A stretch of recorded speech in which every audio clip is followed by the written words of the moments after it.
Apocalipse 2:5 está escrito assim: lembre-se, pois, onde você caiu, arrependa-se e volte à prática das primeiras obras. Se você não se arrepender, virei até você e tirarei o seu candelabro do lugar dele. Aleluia. Senhor, essa é a tua palavra, Pai. E nós nos alegramos muito pela tua palavra e pedimos ao Senhor que pela tua misericórdia e graça, mais uma vez, Senhor, fale nos nossos corações. Anima-nos, Senhor, pela tua palavra. E que no nome de Jesus, a tua unção, que é a única coisa que importa aqui, porque nós sabemos que o compromisso do Senhor é com a sua palavra, que a tua unção, ela venha encher a vida, o coração de cada irmão, de cada irmã, no nome de Jesus. Aleluia. O tema dessa mensagem que eu separei para compartilhar com os irmãos, ela é a seguinte: minha vocação em crise, cansado de ser pastor evangélico. Então é isso, minha vocação em crise, 2 pontos, cansado de ser pastor evangélico. Eu postei sobre esse tema, e eu tenho uma amiga que quando eu coloco esses temas meio assim, controversos, provocativos, ela comenta assim: levem ele, né? E eu queria estar compartilhando com os irmãos sobre isso, sobre esse texto que a gente acabou de ler. E dizer para os irmãos que essa semana aconteceu uma coisa comigo, aconteceu algumas coisas comigo. E é interessante que eu estava pensando nas coisas que aconteceram, e aconteceram pelo menos 3 episódios, e dentro desses 3 episódios, tem 3 elementos dentro desses 3 episódios. Eu fiquei, não, parece que é um número cabalístico, né? O número 3, são 3, e tudo isso, sabe, que me levou a meditar sobre isso. Como que às vezes a gente precisa assumir a nossa vulnerabilidade e realmente expressar: eu estou cansado de ser pastor e cansado de ser um pastor evangélico. Esses 3 episódios que aconteceram comigo foram 3 perguntas que me fizeram essa semana, por esses dias. 3 perguntas que me fizeram, 3 matérias que eu vi, que eu li, e 3 desabafos também que eu li. Então, nesse momento de introdução, eu queria falar sobre esses 3. Primeiro, essa semana me fizeram 3 perguntas. Uma delas foi minha filha mais velha. A gente foi ao centro, a hora que a gente estava voltando, ela me perguntou se na minha vida, ela fez a seguinte pergunta: se na sua vida, se eu tive na minha vida algumas coisas das quais eu me arrependo. Pai, já aconteceu na sua vida alguma coisa que se arrepende de ter feito? Uma outra pergunta que me fizeram: Éder, você não acha que você dá um passo maior do que suas pernas? Sempre. E me fizeram uma outra pergunta. Essa segunda foi um grande amigo meu que me levou a refletir algumas coisas. Mas essa terceira foi uma criança de 10 anos de idade, do projeto nosso lá. Toda segunda-feira, o primeiro momento das crianças, a não ser quando não tem jeito, mas o primeiro momento das crianças ali no projeto, eles são comigo. O primeiro momento é comigo. E eu faço questão de estar lá na parte da manhã, depois eu volto para cá, à tarde eu volto para lá, porque já vai a turma, os maiorzinhos, e eu faço questão que esse momento seja comigo. E pela manhã, uma menina de 10 anos, ela me fez a pergunta: se ser pobre é do diabo? Essas 3 perguntas, se eu já me arrependi de alguma coisa que eu tenha feito, eu parei para pensar e falei: e como? Talvez esperasse que eu falasse: não me arrependo do que eu fiz, porque, não, irmãos, eu me arrependo de muitas coisas que eu fiz. E a hora que eu paro para pensar, parece que tem mais coisas das quais eu me arrependo do que eu não me arrependa. De tantas coisas que eu fiz e faço que não dão certo. E mesmo aquelas que dão certo, que não dão certo quanto eu gostaria que fosse. Então tem muitas coisas das quais eu me arrependo. E quando esse amigo meu me disse, se eu não me atino, que eu tenho dado passos maior que as minhas pernas, realmente isso serve para a gente refletir. Serve para a gente refletir e pensar direito antes de fazer. Mas serviu também para eu pensar uma coisa. Tudo bem, às vezes o que eu proponho a fazer são passos maiores do que as minhas pernas. Só que a questão não é sobre as minhas pernas. Talvez tudo que eu proponho a fazer sejam coisas maiores do que as minhas pernas. Mas não são sobre as minhas pernas. É sobre as pernas de cada um de nós. Porque quando a gente propõe fazer alguma coisa, são grandes, porque são todos nós unidos fazendo. Então não é sobre as minhas pernas. Eu tenho o hábito de dizer para os meninos da nossa equipe da associação, que eu falo assim: olha, o negócio é o seguinte, enquanto eu sonho, vocês suam. Eu vou sonhando e o pessoal vai desesperando para fazer, e de repente Deus tem nos dado graça, e quando a gente olha para ver o que nós temos feito muito mais do que aquilo que minhas pernas conseguiriam fazer. Mas não é sobre as minhas pernas, é sobre as minhas pernas, sobre as pernas do Deivinho, do Fernando, da irmã Maria, da Simone, de todos nós. Mas a terceira pergunta que eu ouvi,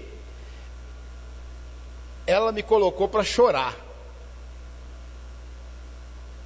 Porque foi uma menina lá do projeto, e uma menina pobre, e ensinaram para ela que ela é pobre por causa de algo que o diabo fez. E naquele momento isso me tocou muito. Eu cheguei e falei: sabe por quê, filha?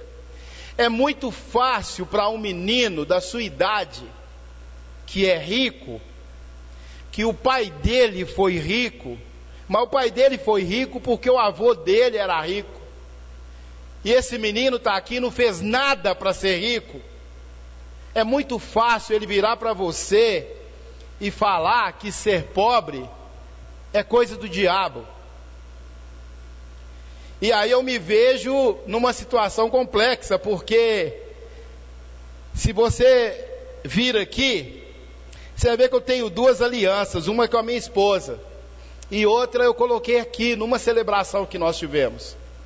Essa aliança que eu tenho aqui de Tucum, foi uma aliança que eu fiz, um compromisso pelos pobres. Eu tenho uma aliança com os pobres. Então na hora que falaram sobre isso, eu falei: então eu tenho uma aliança com o diabo, porque essa é a minha aliança. E essa é a minha aliança, não é porque eu quero sobressair alguma coisa, porque essa sempre foi a aliança de Jesus. E quando eu medito sobre essas 3 perguntas, e já começo a pensar como que cansa ser evangélico, é porque o que tem se ensinado nas igrejas, muitas vezes tem sido isso: que se você é pobre, porque alguma coisa de errado tem aí. No passo que a igreja deveria pensar: se existe alguém pobre, Se existe alguém com uma necessidade, deixa eu formular a frase. Se alguém tem uma necessidade, a igreja tem uma obrigação. E quando a gente percebe que o que se tem ensinado, às vezes é muito contrário a isso, eu não tenho outra alternativa, irmão. Isso me abala. Isso me abala a ponto de falar assim, para que Deus me chamou? Para que Deus coloca isso na gente? E a gente, além de tudo, ter que lutar contra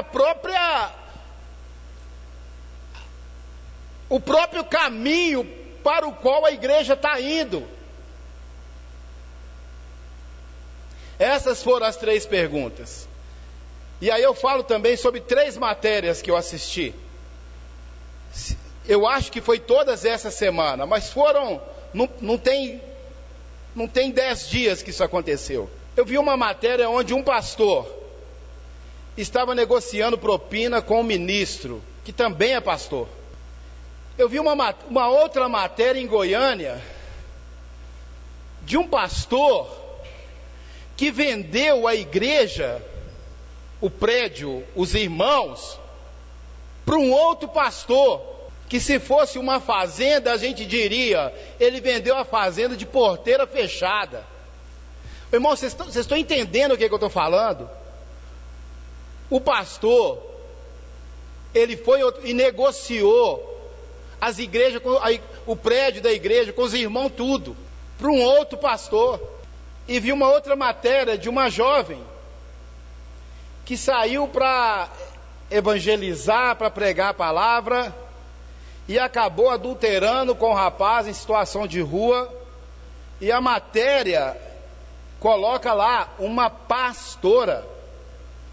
Mas ela não era pastora. A matéria que eu li estava lá, pastora. E aí a gente para pensar, dá vontade de Deus, Senhor, alguém aí, dá sinal aí. Dá sinal no próximo ponto que eu quero descer. De passar por momentos em que os colegas de grupos que eu tenho, de amigos de 30 anos, eles mediram palavras porque eu estava lá, mas virando chacota. Se você não sabe, a palavra pastor, evangélico, essa semana, e já vem de muito tempo, é sinônimo de chacota. E há diversos anos atrás, quando eu disse não a esse movimento que estava vindo, onde a igreja evangélica prestou um grande desserviço para a nação, quando esse movimento viu e que falou, opa, não, eu estou fora. Éder, eu fui removido de 3 grupos de pastores. E quando eu comecei a ver isso, irmãos, e às vezes isso num primeiro momento nos dá raiva de ver alguém ridicularizando a igreja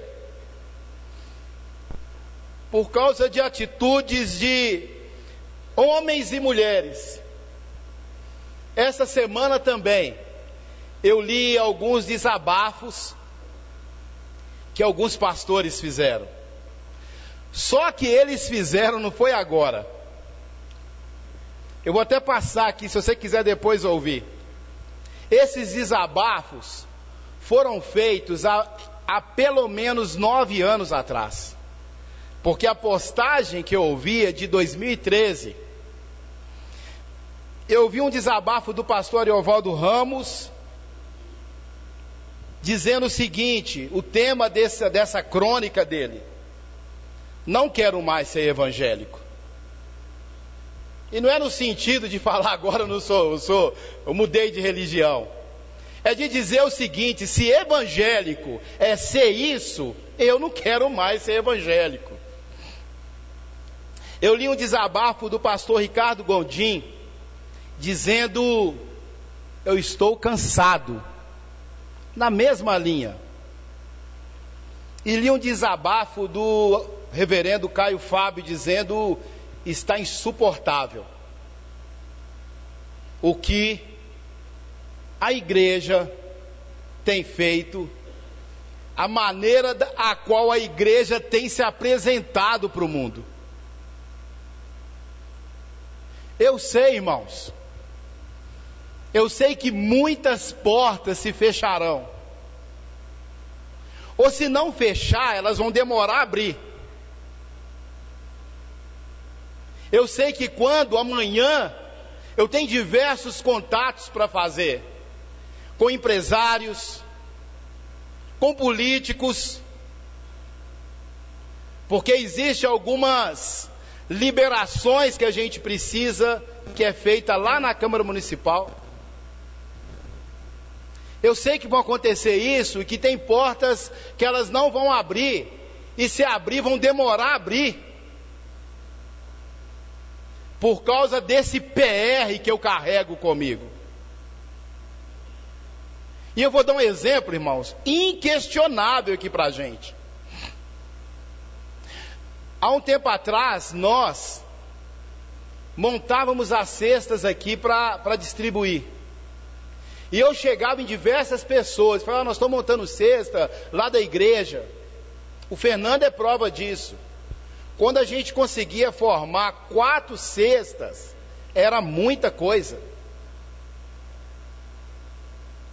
Hoje, quando eu falo assim, eu sou presidente de uma ONG, e a gente trabalha com crianças em situação de vulnerabilidade social. A última doação que nós recebemos para montar as cestas foi 15.400, alguma coisa assim, Patrícia, de um pessoal lá da Suíça.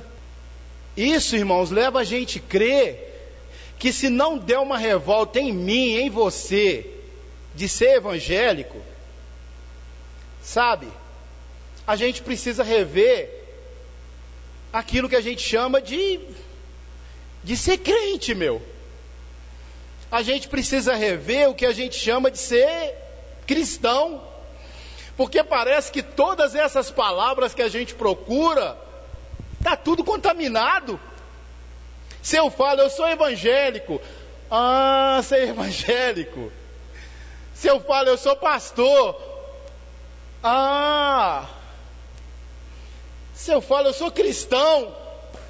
É engraçado que parece que a primeira vez que os irmãos da igreja foram chamados de cristãos, parece que foi uma forma de ridicularizar os irmãos.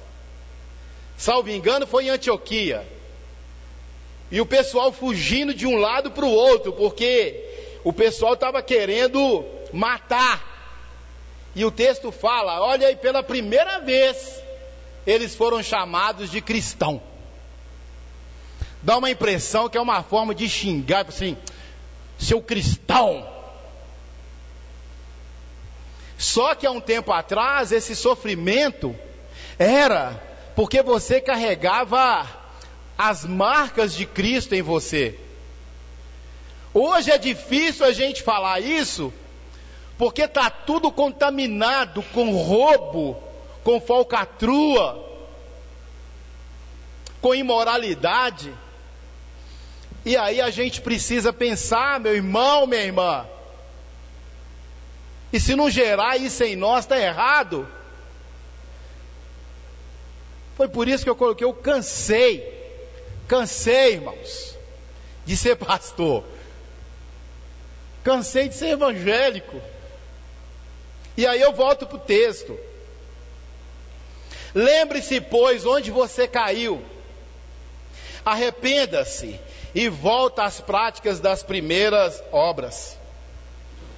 Quando a gente para ler um texto desse, a gente acha que a gente está lendo o texto: você, seu desviado, lembra onde você caiu.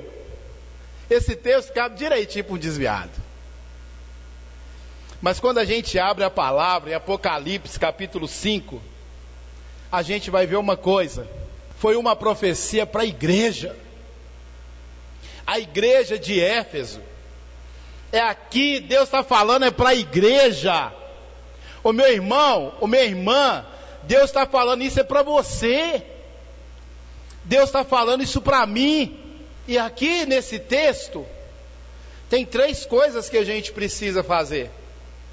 Obrigado, meu irmão. Tem 3 coisas que a palavra nos desafia aqui.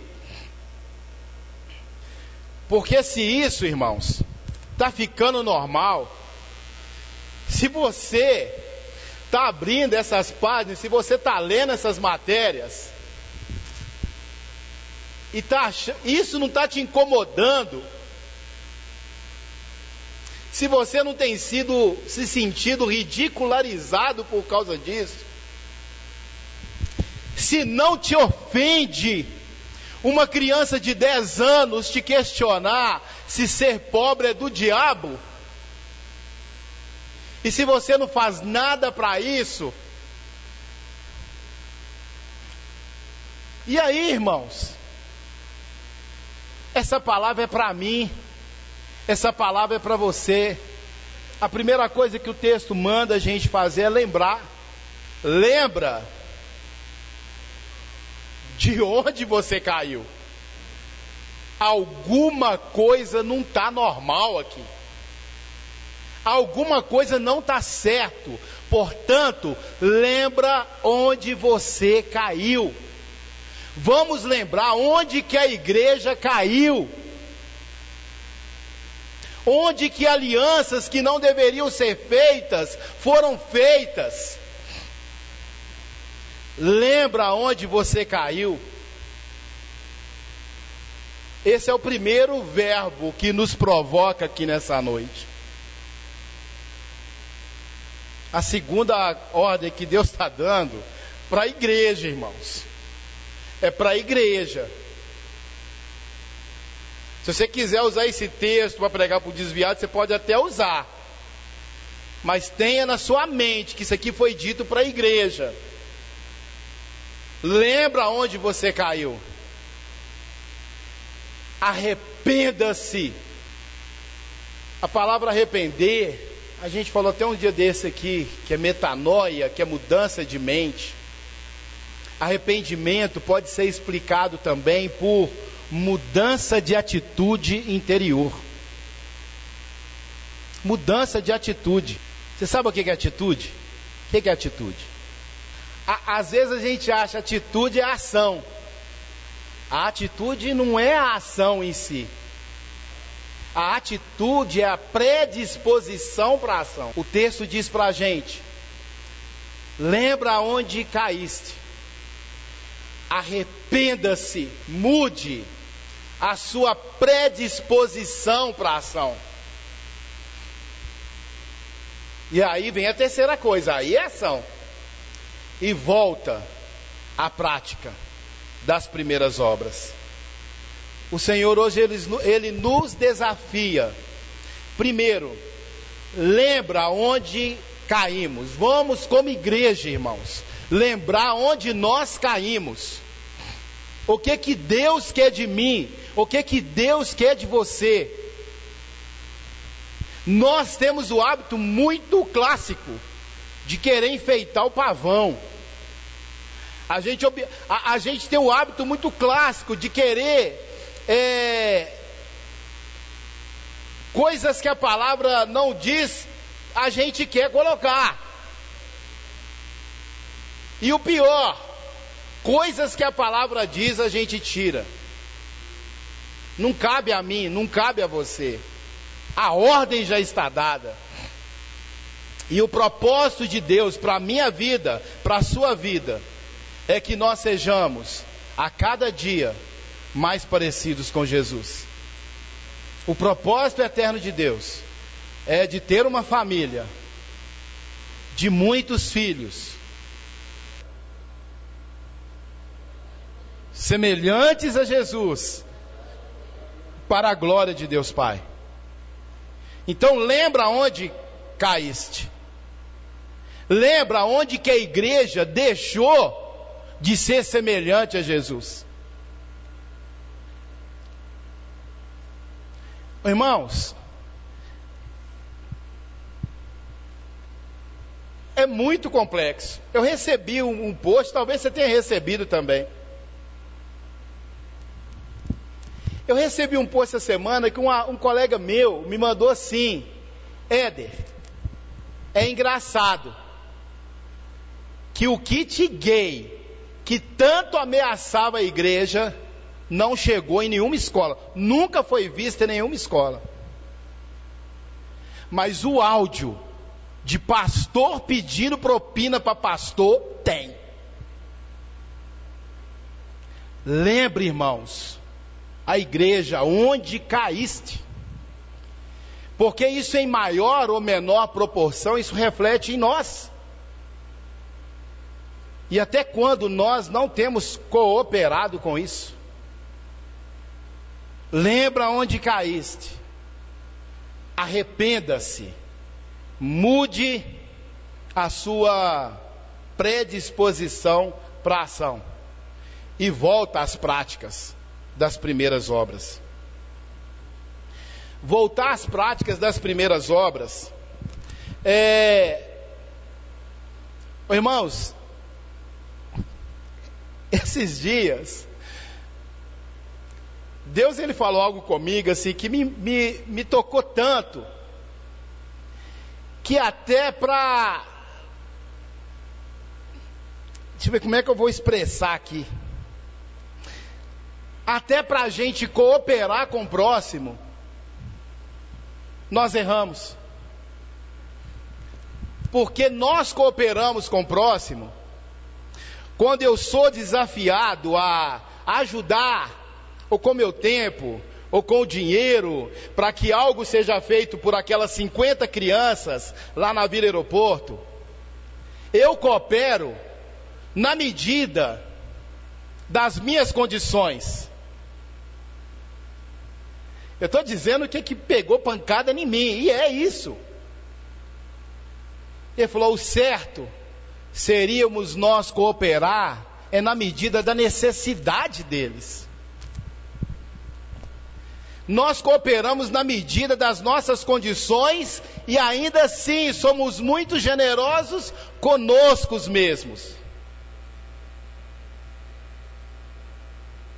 E é por isso que eu queria que essa inconformação, como Paulinho diz lá em Romanos, eu estou concluindo, como Paulinho diz lá em Romanos capítulo 12, rogo-vos, pois, irmãos, pela compaixão do nosso Senhor, 12, versículo 1, rogo-vos, pois, irmãos, pelas compaixões do nosso Senhor Jesus, que apresentei os vossos corpos como sacrifício vivo, santo e agradável a Deus, que é o vosso culto racional.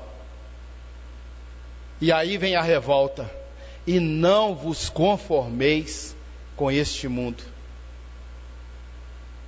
Não aceita ler uma matéria dessa, irmão, e achar que não tem nada a ver com você.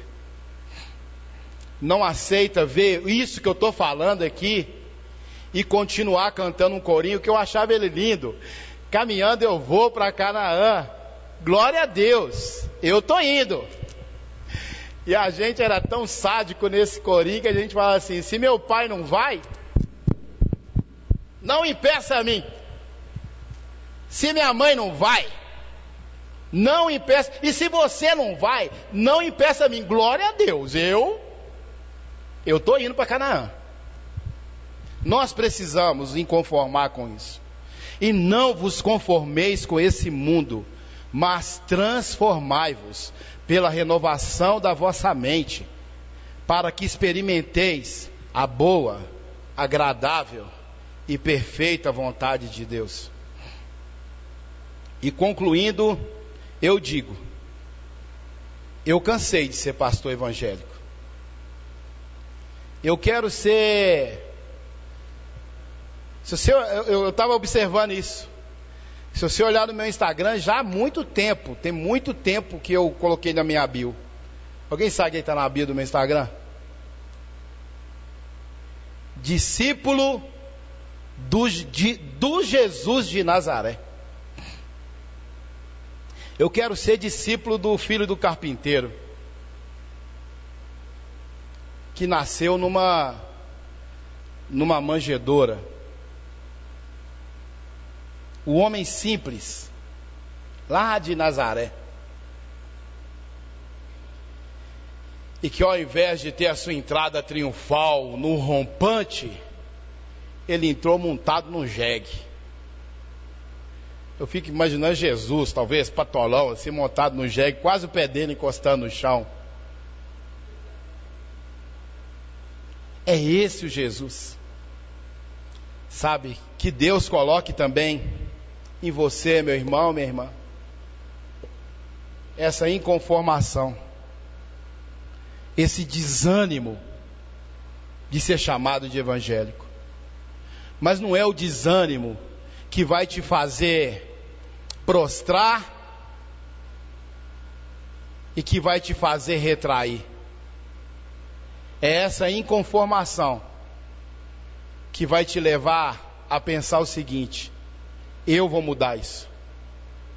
Eu tive um professor de teologia,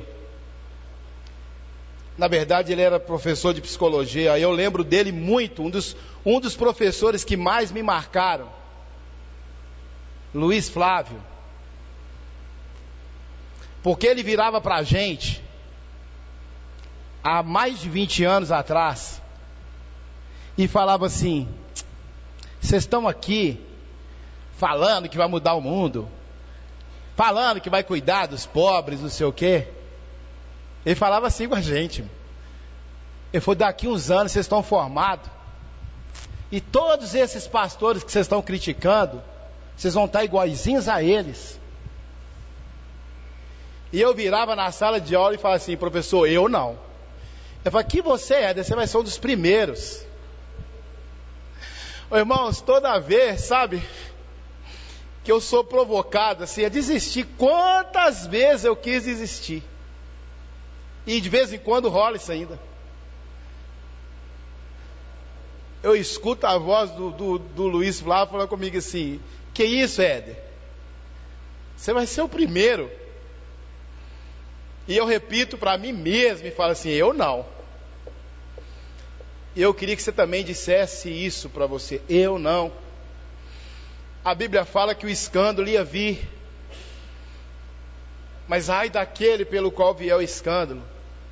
Cabe a mim, cabe a você, meu irmão, minha irmã, falar assim: Deus, eu não.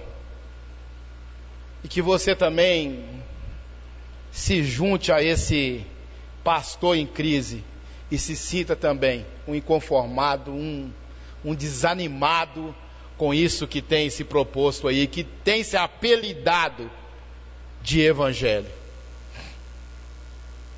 Queria que você ficasse de pé e vamos orar neste momento.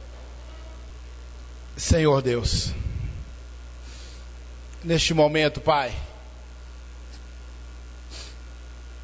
queremos declarar, Pai, que nós somos a Tua igreja.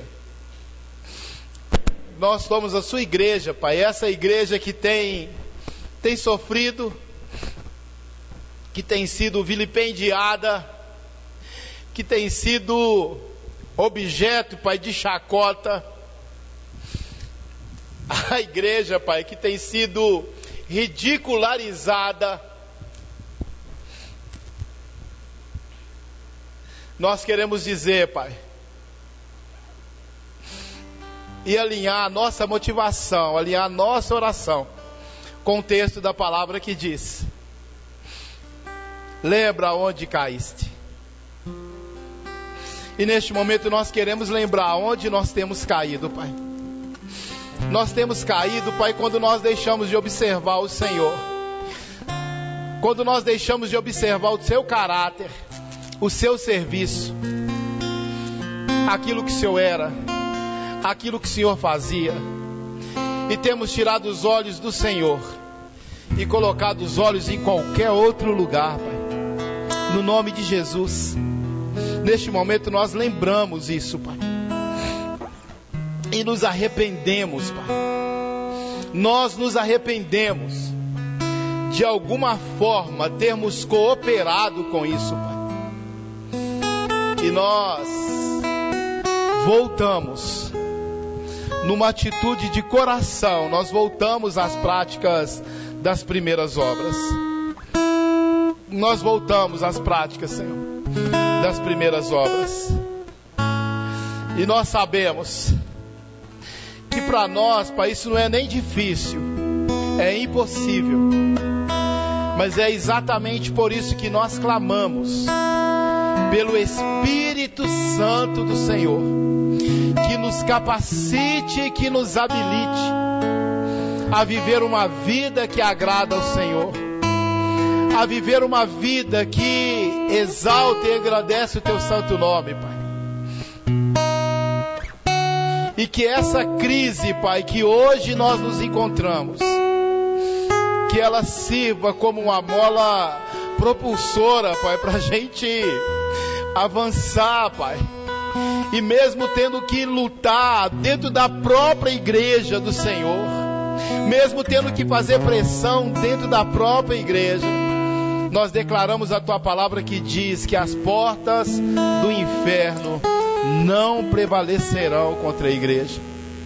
Nos faça, Pai, discípulos e discípulas do filho do carpinteiro.